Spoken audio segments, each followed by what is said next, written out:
আমার ওই ভার্সিটি পূজার জন্য এক সপ্তাহ বন্ধ পড়ছে, তো আমি কালকে গ্রামে আসতেছি।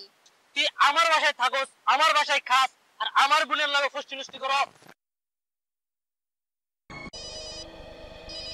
আরে কি রে, কি ফোন দিছে? হ্যালো হ্যালো বোন। হ্যাঁ ভাইয়া, আমার ওই ভার্সিটি পূজার জন্য এক সপ্তাহ বন্ধ পড়ছে, তো আমি কালকে গ্রামে আসতেছি। আচ্ছা তুমি আচ্ছা ঠিক আছে। ওই যে ঘাট থেকে আইসা আমার একটু নিয়ে যাইও। আচ্ছা আচ্ছা ঠিক আছে। বরাত বরাত, এদিকে আয়। যা সুজনকে ডাইক্কা লই আয়, যাই কবি যে ভাইজান ডাকছে।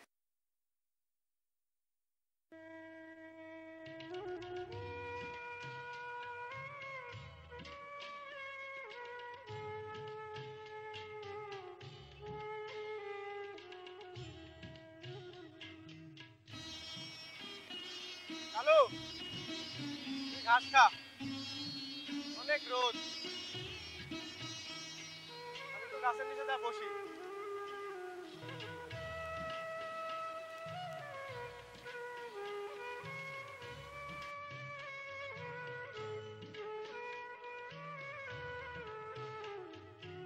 অনেক রোদ আর গরম, আজকে অনেক গরমও পড়েছে। গরিবের আর গরম আর রোদ আছে, জীবনটাই এমন।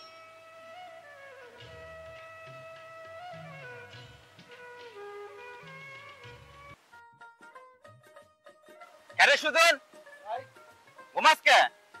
বাইরে একটু বসছিলাম, ঘুমাই গেছি। কাজ ফাঁকি দেস না ভাই। জলদি চল, ভাইজানে ডাকে। আচ্ছা ভাই।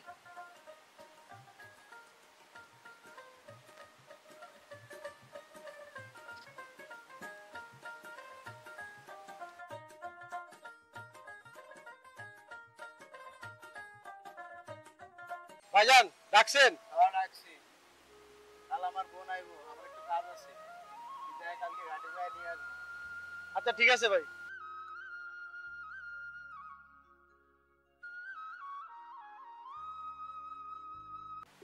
কাল আমার সখী আসতেছে, আমি কি তাকে আমার পরিচয় বলবো?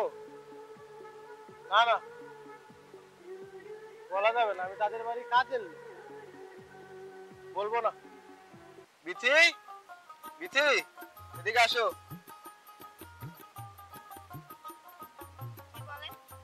বিকালে সখী আসতেছে বুঝছো, ভালোভাবে রান্না বান্না করো, আর কিছু লাগলে আমারে বইলো। আমি বাজারের দিকে রওনা দিলাম।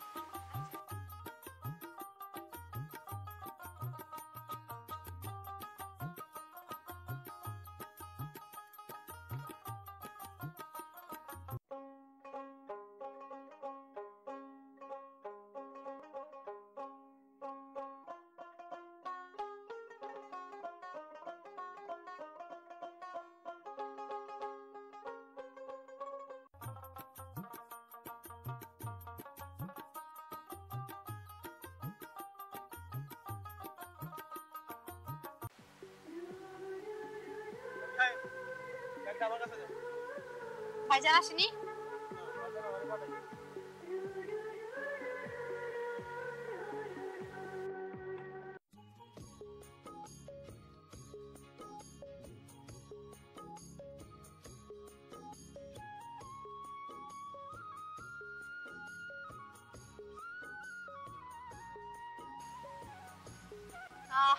অনেকদিন পর গ্রামে আসা, গ্রামের এই ঠান্ডা শীতল হাওয়া মনটা যেন জুড়িয়ে যায়। শহরে এই পাথরের শহর আমার ভালো লাগে। কত সুন্দর ঘাস লতা পাতা।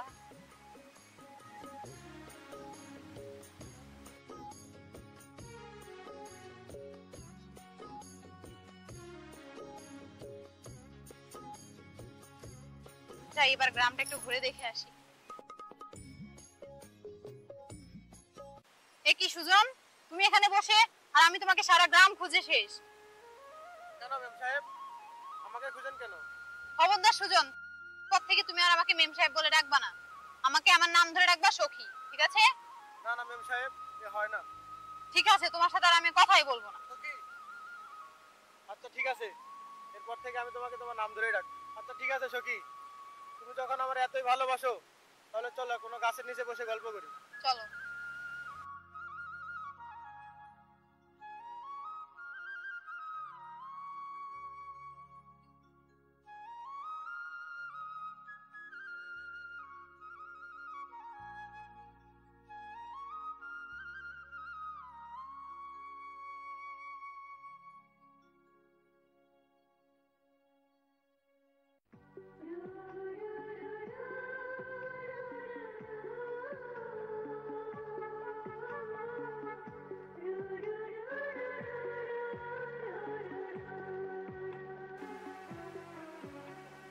আচ্ছা সুজন, তুমি আমাকে ভালোবাসো না?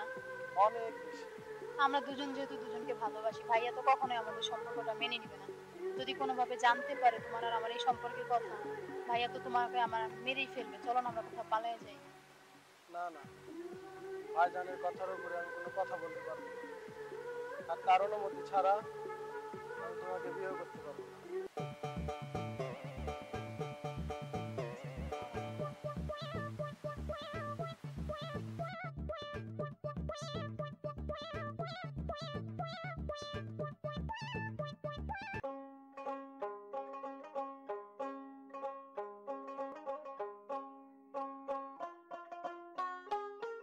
কিরে তুই? ভাইজান ঘাটে তো দেখলাম সুজন সখী অন্য সম্পর্কে জড়াই যাইতেছে, ওকে কি করা যায়? আচ্ছা ঠিক আছে, আমি এই ব্যাপারটা দেখতেছি। এই ব্যাপারে তুই কারোর সঙ্গে কোনো কথা বলবি না, আমি এই ব্যাপারটা দেখতেছি। আচ্ছা ঠিক আছে ভাইজান।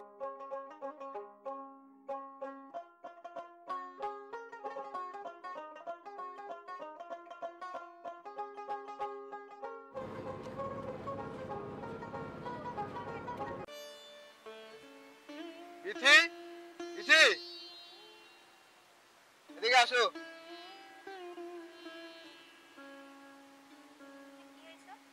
তোরে কইছিলাম যে সখীরে ভালোভাবে যে চোখে চোখে রাখতে। ও অনেকদিন পরে গ্রামে আসছে, ও এলাকার কিছু জানে। ও সুজনের লাগে ফুষ্টি নুষ্টি করতেছে, শুনতাছি। আচ্ছা শুনেন, ঠান্ডা মাথায় বসেন, আমি পানি দিতেছি, পানি খান আর আমার কথা শুনেন। ওই আসছে ঢাকা থেকে অনেকদিন পরে, ভালো লাগতেছে না ঘরের ভিতরে বসে, তাই বলছি যে বাইরে যা একটু ঘুরে আয়। আমার কাছেও বই লাগেছে, বসেন আমি পরে দেখতেছি ব্যাপারটা। তুই কি দেখবি? ব্যাপারটা আমি দেখতাছি, ভিতরে যা।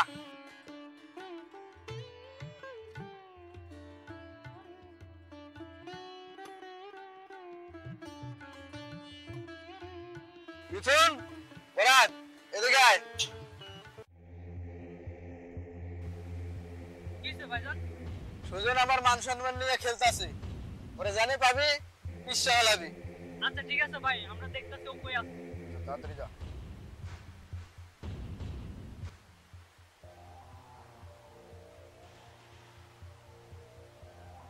কিরে তুই, তোর এত বড় সাহস, তুই আমার বাসায় থাকস, আমার বাসায় খাস, আর আমার বোনের লাগে ফষ্টি নষ্টি করো।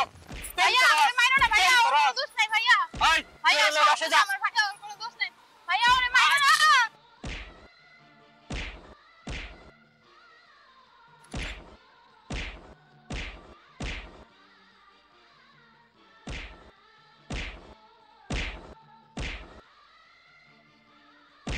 ভাইয়া আমাকে ছেড়ে দাও। ভাইয়া সুজনকে মারো না। ভাইয়া ওর কোনো দোষ নাই। ভাইয়া ভাইয়া ওর কোনো দোষ নাই, ওরে মারো না। ভাইয়া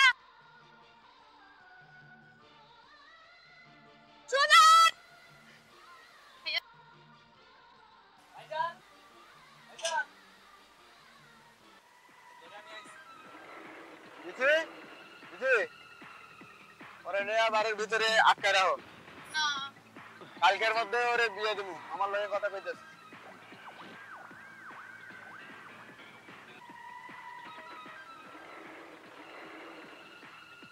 হ্যালো মামা, কালকে আমি সবুজের লাগে সখীর বিয়ে দিতে চাই, আপনি ব্যবস্থা করেন।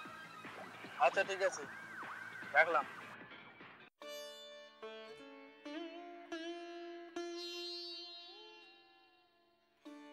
এই যে ভাই, তোমার আমানত তোমার কাছে তুইলে দিলাম, তুমি ওরে নিয়ে পালাই যাও। আর ওর ভাই দেখলে ওর সর্বনাশ হয়ে যাবে, তুমি ওরে নিয়ে যাও না। ভাবি যদি আপনার কিছু হয়? আমার চিন্তা তোমরা করো না, তোমরা যাও, তোমরা পালাও, তাড়াতাড়ি পালাও।